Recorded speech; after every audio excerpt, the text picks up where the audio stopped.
Alrighty, we are back. And here we are with the good old trusty Glock 19 Gen 5 version 1. And I have what I would say is a PSA on them with the ejector. This actually was an issue with the Gen 4s when they first came out, that they had the ejector that was a 336 in here. This is my old one. I do have a Gen 4 17.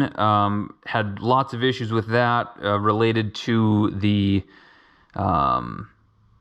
let's see. Well, it was the ejector for sure, and then there was something else that I got a free one of. I want to say it was the recoil assembly. Yes, the recoil assembly was also an issue for the Gen 4s. Anyways, Gen 5. Something I noticed, I was buying a spare part the other day, because I do that. I'm not a certified Glock armor or anything, but I do like to have spare parts laying around. And I picked up a another trigger mechanism housing, and on it, I noticed that the ejector part number was different. And I've been seeing the 30275 for the ejectors, and let's see if we can...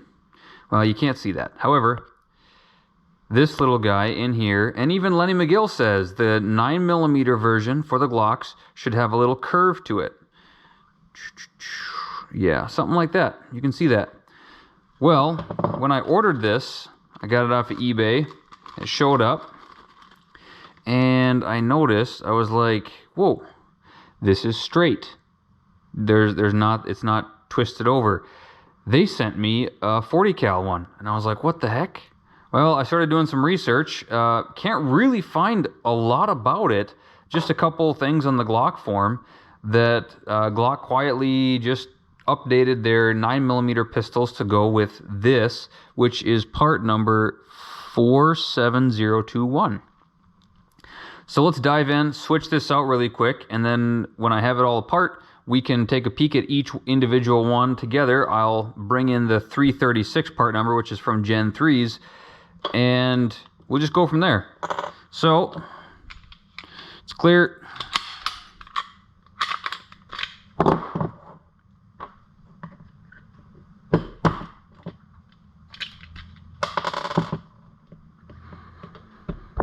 I do love the Gen 5s because they are easier than a Gen 4 to take apart, I will say.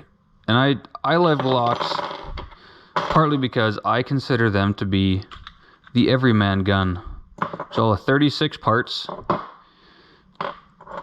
35, 36.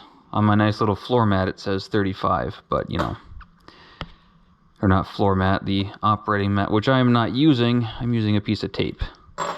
All right, so we have the part number 30274, 47021, and this is the older generation. I don't know why I didn't throw it away, other than I guess I still have a housing technically. It would still work in a pinch if for some reason any other one broke.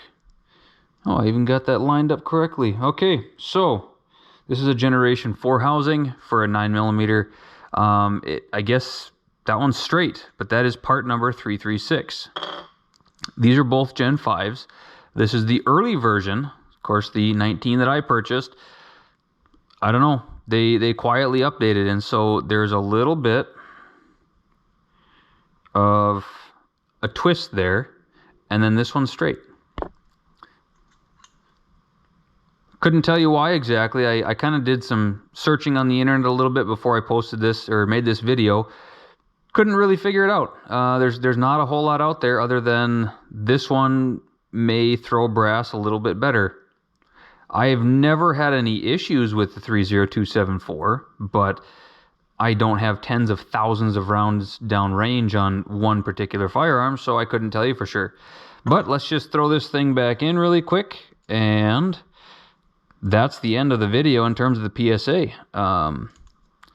I just wanted to let people know that this is an update, and if you have an early generation Gen 5 maybe go ahead and consider purchasing some extra parts. I got this housing off of eBay for a whopping total of like $18 maybe, something like that. And like I said before, I love Glocks so much just because you can literally take them apart and put them together without any formal training. You don't have to have a bunch of special tools. Literally, you get this one Glock tool right here, and you can do 99% of it. You don't even have to have that. You just have to have a punch.